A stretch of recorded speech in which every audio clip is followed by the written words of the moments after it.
நண்பா என்ன நண்பா ஒரே பிரச்சனையே இருக்கிறா வீட்டில். நான் என்ன பண்ணுறதுனே தெரில. எப்போ பார்த்தாலும் சண்டையாகவே இருக்கிறா. என்ன பண்ணுறதுனே ஒன்றுமே தெரிலடா நண்பா. ஏன் நண்பா, என்ன பிரச்சனை? எப்பயும் சந்தோஷமா இருக்கிறாள், நீயே எப்படி சொன்னீங்கன்னா எப்படி? நண்பா என்னண்ணே எப்போ பார்த்தாலும் சண்டை போட்டே இருக்கா.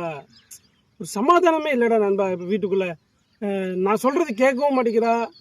நான் என்ன சொன்னாலும் அவள் ஏற்றுக்கவும் மாட்டேங்கிறாடா. இத்தனைக்கும் நாங்கள் சர்ச்சுக்கு ஒழுங்காக போகிறோம், ஜோம் பண்ணுறோம், நைட்டு ப்ரேயர்லாம் பண்ணுறோம், தசம பாகம் கூட ஒழுங்காக கரெக்டாக கொடுக்குறான்டா. ஆனால் என்னென்ன ஒரு எப்படி சொல்கிறதுனே தெரியலடா. நான் சொல்கிறத அவள் கேட்க மாட்டேங்கிறா, அவள் சொல்கிறது எனக்கு ஏற்றுக்கவே முடியல. எனக்கு கீழ்ப்படியவே மாட்டேங்கிறாடா. கேட்டா நீ என்ன சொல்கிறா, நீ தான் அன்பு காட்ட மாட்டேங்கிற, அதனால தான் நான் கீழ்ப்படிய மாட்டேங்கிறேங்கிற. அது எப்படி நண்பா? நான் சொல்கிறது எதுவுமே கேட்குறதில்ல. நான் நான் விரும்புகிற காரியம், நான் சொல்கிற காரியம் எதுவுமே அவள் கேட்குறதே இல்லைடா. கீழ்ப்படியவே மாட்டேங்கிறாடா. நான் எப்படி அன்பு கூற முடியும்? நீயே சொல்கிறேன்பா. நண்பா, இது உனக்கு மட்டும் இல்ல, உலகத்துல இருக்கிற எல்லா குடும்பத்திலும் இதுதான் பிரச்சனை. இன்னைக்கு நிறைய கணவன்மார்கள் என்ன செய்யறாங்கன்னா, நான் சொல்றதுக்கெல்லாம் நீ கீழ்ப்படி, நான் உன் மேல அன்பு காட்டுறேன்னு சொல்றாங்க. மனைவிமார்கள் என்ன சொல்றாங்க, நீ அன்பு காட்டு, நான் கீழ்ப்படுகிறேன்றாங்க. இப்ப என்ன பிரச்சனைனா, யார் முதல்ல வந்து காரியத்தை செய்யறது?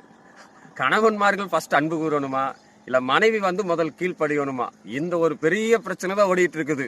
இதே பிரச்சனை தான் உன் வாழ்க்கையிலையும் சொல்றேன். யார் முதல்ல வந்து கீழ்ப்படியணுமா, அன்பு, ஒரு பெரிய பட்டிமன்றமே ஓட்டுலாம். ஆனா அழகா பைபிள்ல எபேசியர்ல ஆண்டவர் சொல்றாரு, கிறிஸ்து சபையை நேசித்தது போல நீங்கள் உங்கள் மனைவிடத்தில் அன்பு கூறுங்கள். அப்போ சபை கீழ்ப்படிஞ்சதுனால இயேசு கிறிஸ்து அன்பு கூறல. இயேசு கிறிஸ்து அன்பு கூர்ந்ததுனாலதான், அவருடைய ரத்தத்தினால கழுவுனதுனாலதான் சபை கீழ்ப்படுகிற ஒரு சபையா மாறிச்சு. நீ சொல்ற மாதிரி வாழ்க்கையில இந்த வாக்குவாதம், சண்டை, பிரச்சனை இதெல்லாம் மாறணும்னு சொன்னா ஒரே வழிதான். இயேசுநாதர் எப்படி சபையை நேசித்தாரோ அது போல நீ உன் மனைவி இடத்துல உண்மையா அன்பு காட்டு. அவ கீழ்ப்படியாம இருந்தாலும் நீ உண்மையா அன்பு காட்டிப்பாரு. அந்த அன்பு உன் மனைவியை கீழ்ப்படிய வைக்கும்.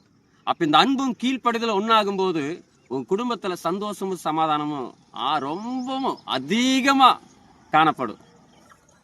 இந்த விளக்கு எனக்கு ரொம்ப பிடிச்சிருக்கிறா. இனி நான் நினைக்கிறேன், நான் வெறித்தனமா உண்மையா அவளை நான் நேசிக்க போறேன்டா. அப்புறம் நீ சொன்ன மாதிரி சகலமும் எல்லா ஆசீர்வாதமும் கிடைக்கும்டா.